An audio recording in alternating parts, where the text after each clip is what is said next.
hindi ako nakapag-vlog kasi nakakalimutan ko mag-vlog kasi ini-enjoy ko yung moment. I think ito yung first time kong mag-vlog na nandito ako sa Pilipinas. Mga ano lang, mga short clip lang. Nandito kami ngayon sa Donsol. I think it's like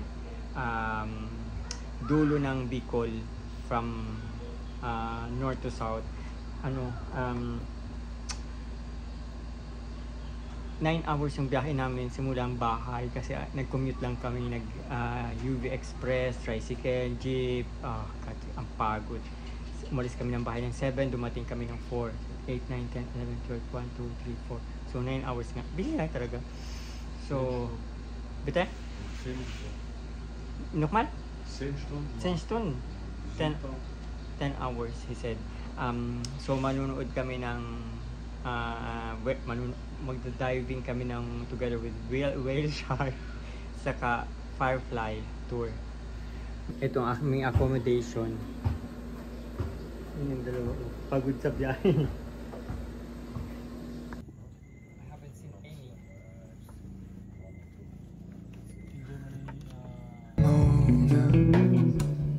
I can't shake the simplest feeling beyond the ghost. We stand on the opposite shore. Good morning. Dito kami napadpad sa Legazpi. Dito kami sa Mayon after nung butanding namin. And after ang butanding and then after firefly and butanding, tapos dito kami dapat first time ko makakita ng ganito kalaking bed. Sobrang laki, kasya siguro 10 tao. Anyway, mag-breakfast kami. May papakita ako sa inyo. Sige. Yung namin is merong manok yung sa loob. Hindi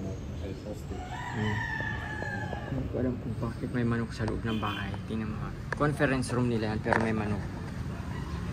Hello.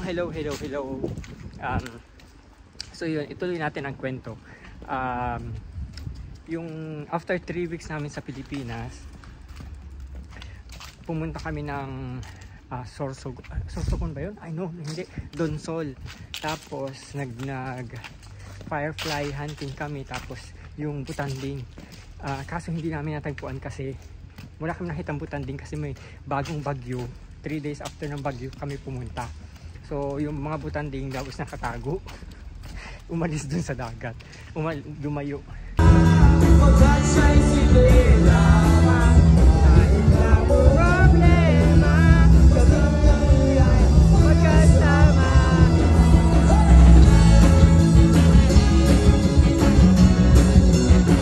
Tapos after na pumunta kami ng Legazpi, tapos tamang-tama merong festival, Magayon Festival ba yung tawag doon? Tapos nanood kami ng concert.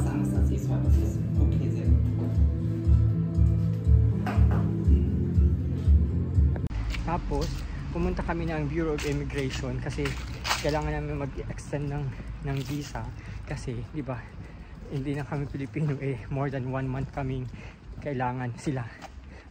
More than 1 month kapag hindi ka na parang hindi ka na Filipino, kailangan mong kapag tourist ka dun, kailangan mong 30 days ka lang mag-stay sa Pilipinas, and then after ng 30 days kailangan mong mag-extend sa malapit na immigration office. Ako, former Filipino, allowed ako na 1 year. So nag-extend sila doon.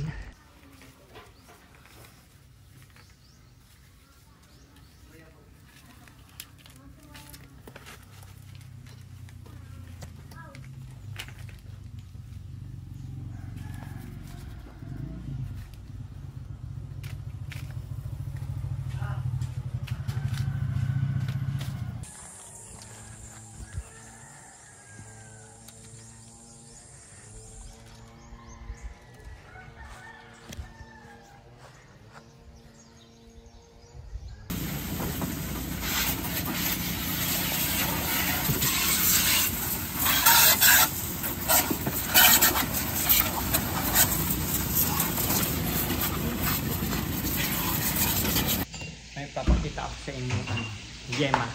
Naggawa kami ng pili yema nila Robert. Si Carol yung nagluto, tapos si Robert yung nagbalot. Ako yung nanood lang. Dadalhin namin sa Germany. Tapos yun, hindi na nga pala ako nakapag-vlog kasi ako busy. Nakakalimutan kong itapat yung camera sa aking pagmumukha at magsalita ng kung ano-ano. Kasi busy kami almost everyday. Lumalabas kami nila Carol. Nalibot na yata namin buong province namin. Tapos busy din ako sa trabaho kasi hindi lang naman ako nagpunta dito para mag-holiday. Sir Robert. Hindi lang naman ako nagpunta dito para mag-holiday, para magtrabaho din. So,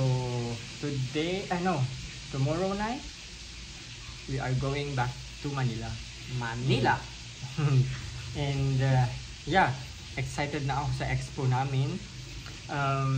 Siguro yung vlog na ma-upload ko for the whole trip, for the whole 2 months is isang vlog lang. Kasi parang enjoy ko lang yung moment, din na talaga ako nagpa-vlog. But yeah, excited na rin akong bumalik ng Berlin.